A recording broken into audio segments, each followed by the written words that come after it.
Hi there, Cello Ben here, and welcome back to another video. I know it's been quite a while since I've made a full-length YouTube video, but I'm so happy to be back to talk cello with my friends online here. And today we're going to go through a little bit of an orchestral tutorial. And specifically, we're going to examine the wonderful Capriccio Espagnol by Rimsky Korsakov. Now, this is an unbelievably vibrant and bold piece of orchestral repertoire. And it's enjoyed by people in so many different stages of their musical lives, from youth orchestras to community orchestras, all the way through professional orchestras. So, if you're watching this, there's a very good chance that you fall into one of those categories and you're about to play this piece. So let's go through it and talk about some tricks to make it the best experience you can have. First thing is at the very beginning, if you can swing it, I recommend doing these as double stops and not divisi. It'll give them a bit more flair, especially at the fortissimo dynamic, if everybody in the section does both notes. If you're worried about the tuning of a double stop or whatever and you don't want to do that, then that's fine. You can just do whatever corresponds to your section's divisi policy. With bowing, I like it down, up, down, up, up.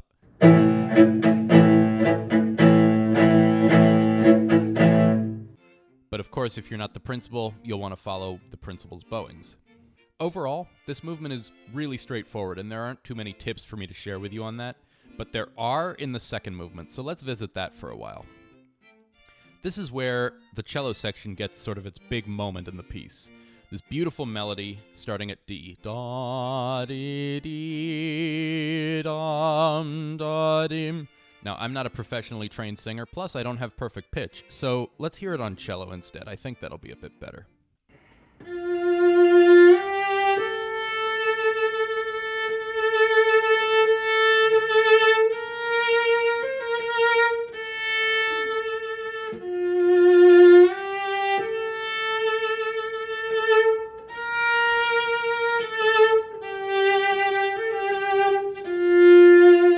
So let's talk fingerings for this.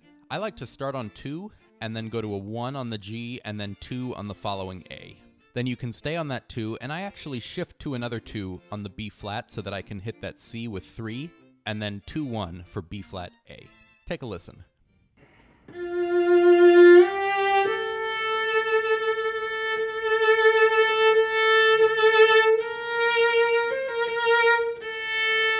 Following that, I have a little bit of a hang-up where I really don't like shifting back on first finger, so I move back to 2 on the F. And then in the following line, I move my 2 back to another 2 on the G.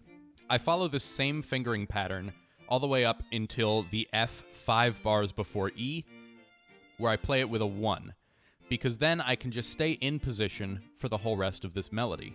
Let's take a listen to everything put together.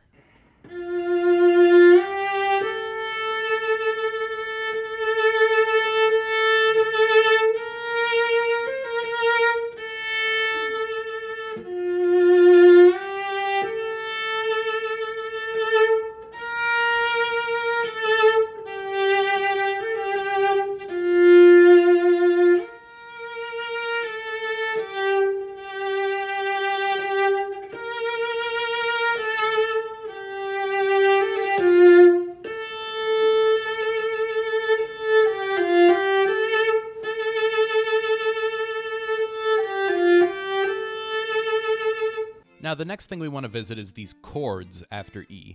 These, again, if you can swing it, I really recommend doing unison instead of divisi.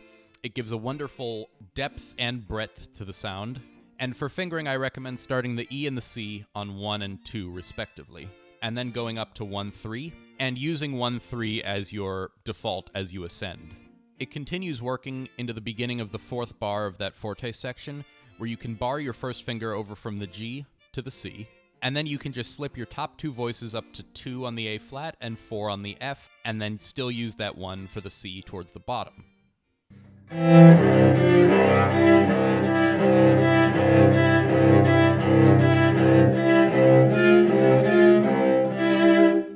Now the next line, when we have a similar passage again, once we get to 12 before tempo primo, that's this bar, I recommend starting that A and F on 3 and 4. Once again, then you can bar your first finger over to that C below, and then you can move up to 2 and 4 on the top. Now the third line of this, it is more different yet. For the top voices here, I do 3-4, 1-3, 2-4.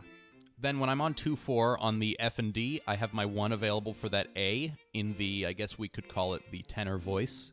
And then I can just extend it back a little bit for the A flat. The last bar of this, I do 1-3, and then 2-4 again on these top voice parts. Bring 1 over to the quote-unquote tenor voice C, and then 2-1 for that tritone, F to B natural.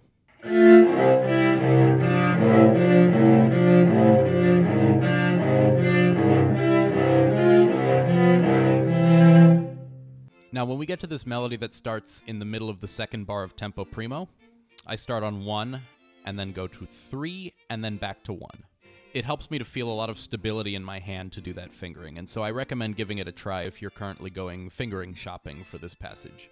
You can stay in position, and then after the rests, go back to 1 on E, and then the fourth bar of the second iteration of this melody, I like to do 2-2 from the G sharp to the F.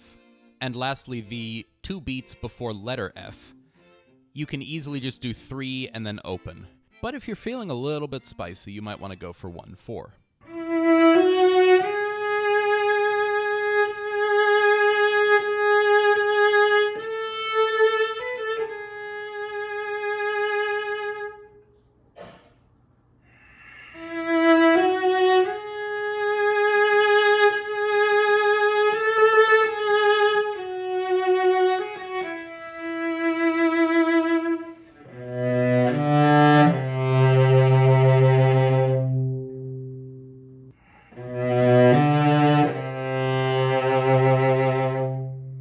Now, for the third movement, I don't have a whole lot to offer you right now except to tell you that it is often completely acceptable to take triple stops like these when they're pizzicato and divide them 2 and 2. So bottom takes first 2 notes, top takes second 2 notes. If you're not principal, you may want to check with the principal about this, but especially when there's a fifth involved, I think it's a worthwhile sacrifice to help the intonation if there's an issue. Now, in the fourth movement, this is another big cello moment if you are the principal, because there is a lovely cello solo that is full of panache, and it's really fun. I recommend starting it on third finger and just staying in position until you get to the grace note of the fourth bar of the solo, which I do starting on a 2 so that I can hit that B flat on a 3. Then the second half of that bar, I go from 2 on the A to 2 on the G. Then we have 2 eighth rests, and I actually like to do another 2 here. That puts me in a situation where I can be pretty comfortably in position for a little while, until the 7th bar of the solo, where I replace my first finger on the E after the rest with fourth finger. Now, the other thing I'll say about this solo is you do have to be generally careful with rhythm because it's not a cadenza, there's other stuff going on in the orchestra, but you may want to style it a little bit, and where I recommend doing that is in the longer 16th note passages. I like to take just a little bit of time at the beginning of them and then make it up at the end. You can also experiment with bowing and add in some separate bows just for a little bit of extra musical fire.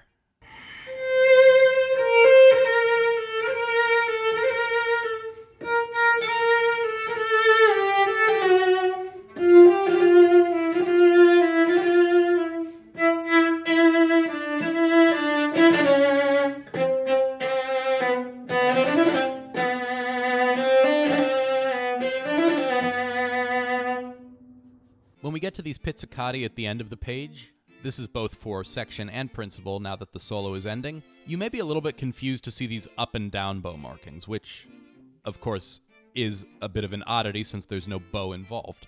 In this case, he's just referring to the fact that you should be strumming in different directions, like a guitarist might, and like he marks 2 before O.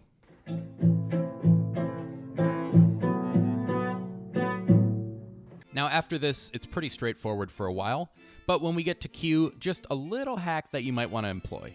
Ideally, for the tone and so that it doesn't stick out too much, I think these little pizzicato A's at Q should be played on the D string, but depending on the tempo and your comfort with quickly switching between arco and pizz, if you're feeling a little bit rushed and frazzled, you can just use your left hand and pizz the open A.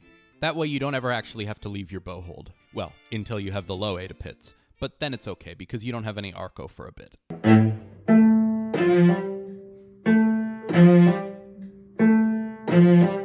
Fifth movement. Similar thing to the third movement applies here. If you want to split these up a little bit because of the fifths, I can see a rationale for it. If you're not the principal, again, of course, talk to the principal, but I think that there's a really strong case to be made for it. Before S, we have a similar kind of strumming motion, even though it's notated differently. I don't imagine that there would actually be any difference in how you execute it here to how you execute it before that. But I am not a Rimsky Korsakov scholar, so you may want to consult with somebody who is if you really want to dig deep into the topic. Only other thing I'll say about this is that you can mostly keep your hand in the same position right before S. That is, you can start these chords on 1, 1, 3, 4, and then even though they change spelling 2 bars later, practically speaking, just one note changes, which is, I guess we can call it the alto voice, what you play on the D string, and you can just move your 3 down to 2 and keep everything else the same. Okay, about a line and a half after S, we get melody again. Yay! I like to start this on 3, and even though I generally sort of eschew the 4th finger for more lyrical things, I think it works fine here because we don't need a super intense vibrato. 3, 1, 4. And then I do 4, 4, 1. I do the same beginning of that pattern in the 5th and 6th bars of this, but then I replace 4th finger with 2, and then I repeat this pattern. Let's take a listen to how that all sounds.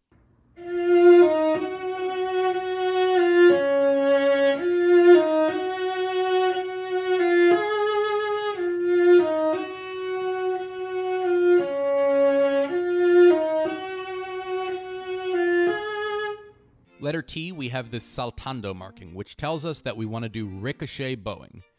Now, I can't predict what bowing your principal will suggest if you're not the principal. My instinct would be to do these starting down bow and in the upper half of the bow. As you get closer to the tip, ricochet becomes easier to control. So just keep that in mind. And take a listen.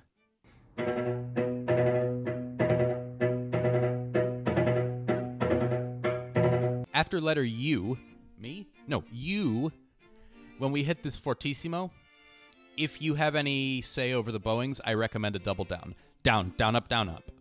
It gives a lot of great power to this line. Things continue in a pretty straightforward way comparatively. After X, though, you need to watch really carefully because it gets a little bit wonky. We have this bum, bum, bum, bum, bum, bum, and then into the coda, bum, bum, bum, bum, bum, bum, bum, bum. Now, your conductor might make some sort of strict mathematical tempo relationship, but they might not, so just be prepared and keep your eyes peeled for whatever happens there. In an ideal world, y'all will find a stable tempo really quickly, and then things will flow very smoothly to the end. But really pay an extra special amount of attention there. 16th notes after Y are a little bit awkward, but you can utilize the open string to your advantage. 0, 4, 2, 1, 2, 1, 0, 4. And then repeat that until the 3rd bar when you can repeatedly do 2, 1, 0, 4, 2, 1, 0, 4. If you want to be fancy, you can instead do 2, 1, 2, 1, 2, 1, 0, 1, 2. And in the 3rd bar, you could still keep being a little bit fancy and avoiding open strings, but I think it's really fine to just do 2, 1, 0, 4 there. Okay, and last thing is 5 bars before the end. It's once again just a little bit funky in the 16ths. I do 0, 4, 2, 1, 2, and then extended 1 for the E natural. And then it's this pattern like before, but it's a little bit different than the preceding bar. 0, 4, low 2, 1, 2, 1, 0, 4. And even though I did not mention it explicitly as such, this passage after Y, 1, 2, 3, 4, 5, 6, 7, the 2 should be low as well because it's F natural and you're going from a G sharp. So it's not a minor second, it's not a major second, but it's an augmented second. So you need a little bit of extra distance there. But my friends, that is Capriccio Espagnol. Obviously, there's a ton more stuff that can be covered here, but I just wanted to give you the things that if I were looking at this, I would want to make sure to visit first, and the things that maybe I would have had questions about when I was learning this. But I'm open to hear any and all questions that you have about this, or really any other repertoire, so please let me know in the comments what your thoughts are, and if there's anything else that I can be of assistance with. And if you enjoyed the video, I hope you will consider a like and a sub. It would really mean a lot to me, and it'll help me on my quest to continue growing this channel. For now, I want to say thank you so much for watching. I hope to see you in the next one, and I hope you have a beautiful rest of your day. Take care.